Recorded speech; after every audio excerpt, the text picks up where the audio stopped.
Hi, this is Frank Taylor with Nature at Your Door. I'm in the heart of Southwest Virginia. It's April 10th on a beautiful spring sunny day, and I'm in a typical backyard in Radford City. And in this backyard, just like in your backyard, is a plant that most people try to pull up, most people try to kill it, most people call it a weed.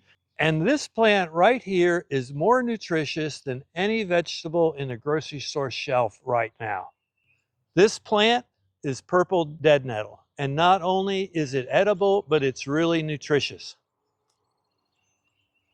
It has a nice, sweet, earthy flavor to it. It's a great additive in salads or cooked as a spinach. To me, this plant is one of the first true signs of spring. It shows up early when it's still cold, when the trees are bare, when there's very little else growing. You might see a few dandelions popping up, and here we got some creeping Charlie and some violets too. You'll find it in the lawns, along fence rows, in disturbed soil. You'll see it in roadsides. You'll see it in almost every corner of your backyard, like I can find it here. It seems to like slightly damp and often disturbed places, often on the edge of a forest and that transition between mowed grass and the edge of the woods where there's leaves and grass all mixed together. Most people see a weed. I see a nutrient powerhouse. The scientific name of the plant is Lamium purpureum, and it's part of the mint family. Some people believe that Lamium comes from the Greek lamia, which means devouring monster. So in this case, we have a purple devouring monster, as the name is Lamium purpureum. If you pick up the plant and look closely, these are the things to look for to positively identify Lamium purpureum, the purple monster, or purple dead nettle. The leaves tend to be purplish at the top. They're arranged in opposite pairs, and they seem to get larger as they go down the stem, almost in the shape of a Christmas tree. It has a square stem that seems to tower above the other weeds at this time of the year. This square stem, you can roll it in your fingers and feel the squareness of it. And you can also pinch it off and look at each side, and it's amazing to see how a plant makes something so square. Very interesting to see this geometric pattern in a plant. It produces small purple tubular flowers, sometimes pink, and the mouths of the flower kind of open up. It looks somewhat like a dragon mouth in my mind. Right now, these flowers are critical because this is a time when there's not a whole lot of stuff blooming. This is one of the first things that's blooming, and our native bees and our domestic bees and bumblebees enjoy getting the nectar from these flowers. It's a good source of nectar for those early nectar feeders of the spring. This plant isn't just important for the bees in your backyard.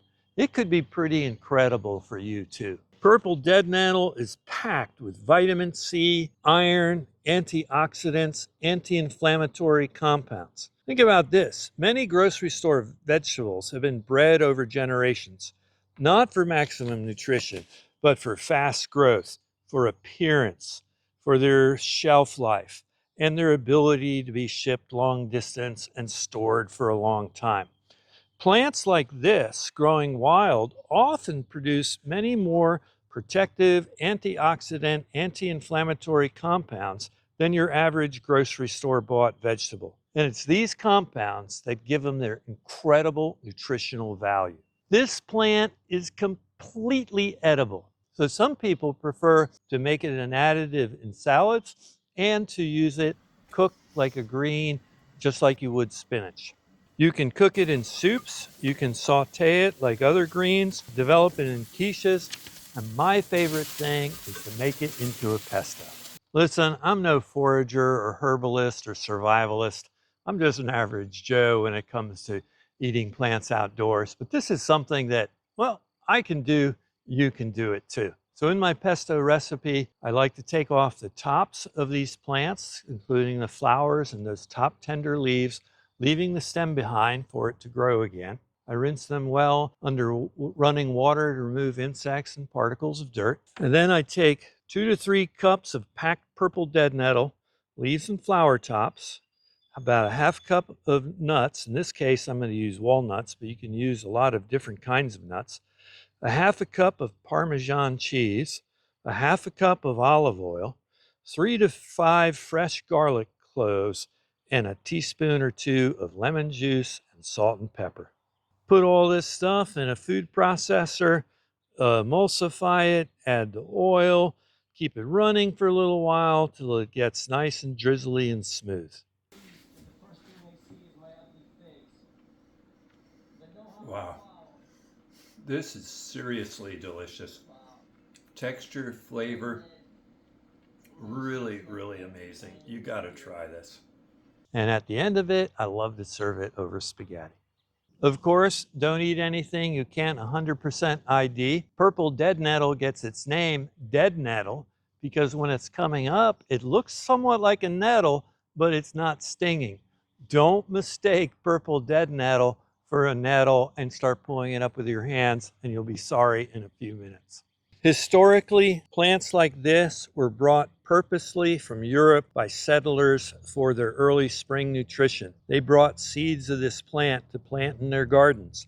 After long winters of preserved foods like dried meats, dried beans, dried herbs, so there was a need in the spring for these fresh greens that would carry vitamin C and vitamin A and other vitamins that they were missing through this long winter of dried meats and dried beans and lack of fresh greens or even fruits. Medically, they're also used as a tea for allergy relief because they're reputed to have anti-inflammatory and antihistamine qualities. So today, this plant is right there in your backyard. It's something you can enjoy and take advantage of for the fun, for a family activity, for being connected with nature, being connected in the outside world.